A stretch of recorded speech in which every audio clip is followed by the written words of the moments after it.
The Victorian government's budget today confirmed the deterioration in that state's finances. Its debt is the highest of any state in Australia. The measures to control that debt, increasing land taxes and payroll tax on business, along with its relatively energy insecurity, will make business wonder if it's actually the right place to set up new operations. The budget forecasts better days are ahead and blames COVID for its woes, but the government's own spending and expansion cannot be overlooked. Let's bring in here the Victorian political editor for Sky News, Simon Love, who was there as Treasurer Tim Pallas handed this budget down today.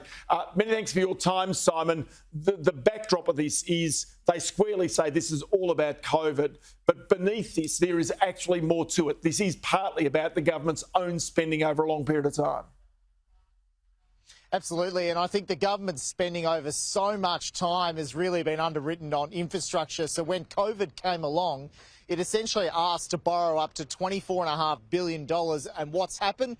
The government has ended up with a COVID debt bill, it says, of more than $30 billion that it will now ask big business and as well multiple property owners to pay back in increased land tax. And for big business, they'll be paying more payroll tax as well. And that duty is no doubt a big hit to businesses that were already being taxed with a mental health levy only just 2 years ago.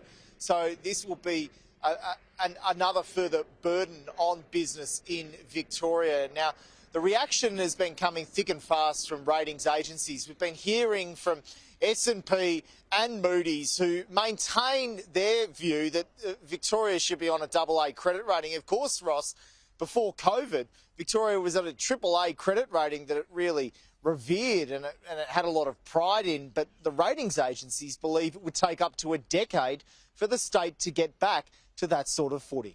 Yeah, today's budget was very much what we were expecting, very close to our forecasts from earlier this year. Large infrastructure spending and a slow recovery in the operating side of things. With that said, as time goes by, the financial forecasts for Victoria are getting better, and we think there's a little bit more headroom in the AA rating after today's budget.